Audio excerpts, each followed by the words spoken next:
So let's make our hydrogen atom operator.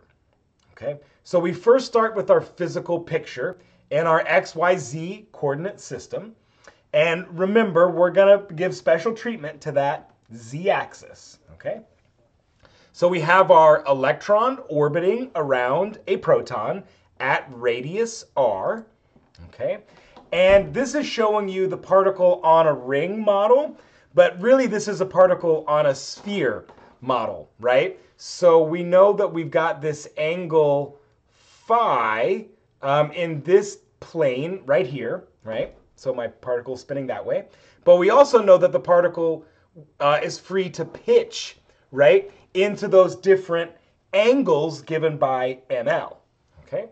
So I'm also going to say we know that because this is really our particle on a sphere model, we can change the pitch of this rotation based on our values of ml, and that's going to be given by angle theta, okay? So when we put this energy operator together, we have the kinetic energy of the electron, we have the kinetic energy of the proton, and then we have the potential energy between the two. And the potential energy we're going to use is given by Coulomb's law. So this is the Coulomb potential that describes the attraction or repulsion of charged particles. Okay? So where we see this as a negative, that typically corresponds to an attraction. So a positive point charge being attracted to a negative point charge. Okay? And so in this Coulomb's law, right, recall E, that's our fundamental charge. Z is the nuclear charge. So in the case of hydrogen, so for hydrogen, Z equals +1, right? There's only one proton in that nucleus, okay? And then we've got R, so that's the distance the electron is from the nucleus. And then we have the vacuum permittivity coefficient here, and then 4 pi, okay? So let's see here. So if now when we look at this, okay, so I'm going to focus now down to this line. I'm replacing kinetic energy with our full three-dimensional spherical coordinate operator, which is negative h bar squared divided by 2 mass of electron. And then remember this del, right, del squared or nabla squared or the Laplacian, right?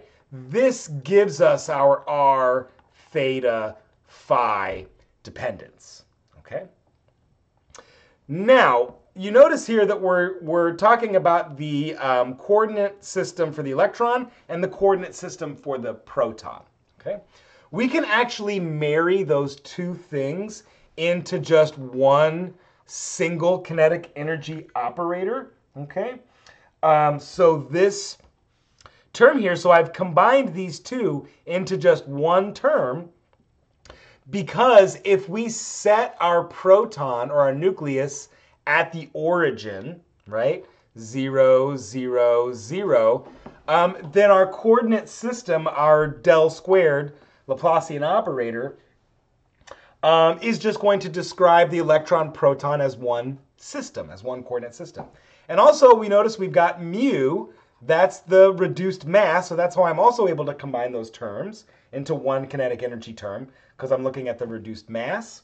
And so remember, that's going to be me times mp divided by me plus mp.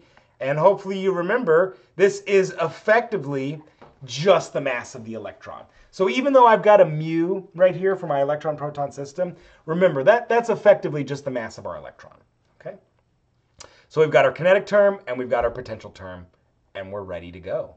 Beautiful.